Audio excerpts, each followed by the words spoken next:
ਬਾਊ ਜੀ ਕੰਮ ਮੁੱਕ ਗਿਆ ਸਾਰਾ। ਅੱਛਾ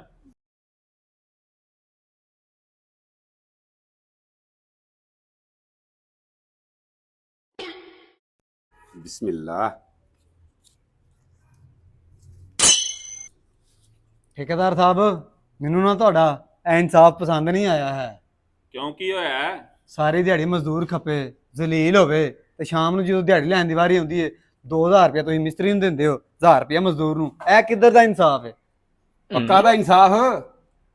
ਮੇਰਾ 2000 ਰੁਪਇਆ ਵੇਖ ਕੇ ਤੇਰੇ ਕੋਲ ਜਰਿਆ ਨਹੀਂ ਗਿਆ। 5 ਸਾਲ ਮਾਰ ਵੀ ਤੇ ਮੈਂ ਖਾਧੀ ਹੈ ਨਾ, ਕੰਮ ਸਿੱਖਣ ਲੱਗਿਆ। ਹਫਤੇ ਦਾ ਮੈਨੂੰ 100 ਰੁਪਇਆ ਲੱਭਦਾ ਹੁੰਦਾ ਸੀ ਜਦੋਂ ਮੈਂ ਕੰਮ ਸਿੱਖਦਾ ਹੁੰਦਾ ਹਾਂ।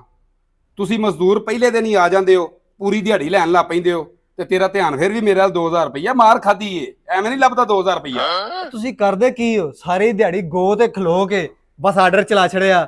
ਐ ਫਲਾਣੀ ਸ਼ੈ ਫੜਾ, ਐ ਕਾਂਡੀ ਫੜਾ, ਐ ਤੇਸੀ ਫੜਾ, ਸਾਲ ਫੜਾ। ਉਹ ਤੁਸੀਂ ਤੇ ਆਪਣੇ ਆਪ ਸੂਤਰ ਵੀ ਨਹੀਂ ਬਣ ਸਕਦੇ। ਤੁਸੀਂ ਜਦੋਂ ਸੂਤਰ ਬਣਾਉਂਦਾ ਨਾਲ ਜਾ ਕੇ ਆ ਸੂਤਰ ਪਰਲੇ ਪਾਸੋਂ ਬੰਨੀ, ਐਡੇ ਤੁਸੀਂ ਹੱਡ ਹਰਾਮ ਹੋ।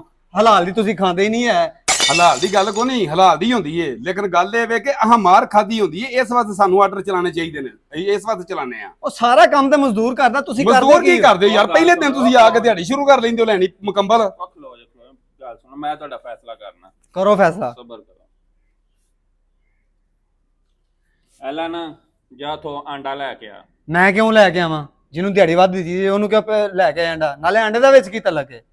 ਉਹ ਤੂੰ ਲਿਆ ਦੇ ਸਹੀ, ਤੈਨੂੰ ਸਮਝ ਨਹੀਂ ਲੱਗਣੀ। ਤੂੰ ਜਾ ਕੇ ਆਂਡਾ ਲੈ ਕੇ ਆ। ਮੈਂ ਨਹੀਂ ਲਿਆਉਣਾ, ਉਹਨੂੰ ਘੱਲੋ ਜਿਹਨੂੰ ਵੱਧ ਪੈਸੇ ਦਿੱਤੇ ਨਹੀਂ। ਜਾ ਯਾਰ ਮਿਸਤਰੀ, ਤੂੰ ਆਂਡਾ ਲੈ ਕੇ ਆ। ਠੀਕ ਹੈ ਬਾਊ ਜੀ, ਮੈਂ ਲੈ ਕੇ ਹੁਣੇ ਆਇਆ। ਜਲਦੀ ਆ। ਬਾਊ ਜੀ ਇਹ ਲੋ ਆਂਡਾ, ਮੈਂ ਲੈਂਦਾ। ਚੱਲ ਵੇ ਜਵਾਨ, ਇਹ ਆਂਡਾ ਨਾ ਇੰਜ ਜ਼ਮੀਨ ਤੇ ਖਲੇ ਦਾ ਖਿਲਾਰ ਕੇ ਵਹਾ। ਇਹ ਕਿਹੜੀ ਗੱਲ ਹੈ? ਆ ਜਾ ਥੱਲੇ। ਆਂਡਾ ਖਿਲਾਰ ਕੇ ਵਹਾ।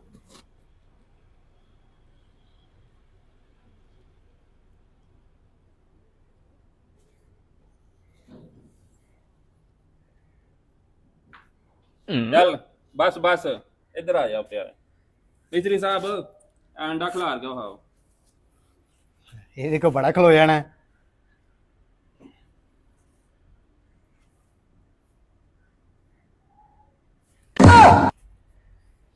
ਹੁਣ ਪਤਾ ਲੱਗਾ ਹੀ ਮਿਸਤਰੀਆਂ ਨੂੰ ਕਿਸ ਚੀਜ਼ ਦੇ ਪੈਸੇ ਵੱਧ ਦੇਈਦੇ ਨੇ। ਇਸ ਚੀਜ਼ ਦੇ ਪੈਸੇ ਵੱਧ ਦੇਈਦੇ ਨੇ। ਤੇ ਤੇਰੇ ਕੋ ਆਂਡਾ ਖਲੋਤਾ ਨਹੀਂ ਤੇ ਉਹਨੇ ਆਂਡਾ ਖਿਲਾਰ ਦਿੱਤਾ ਹੈ।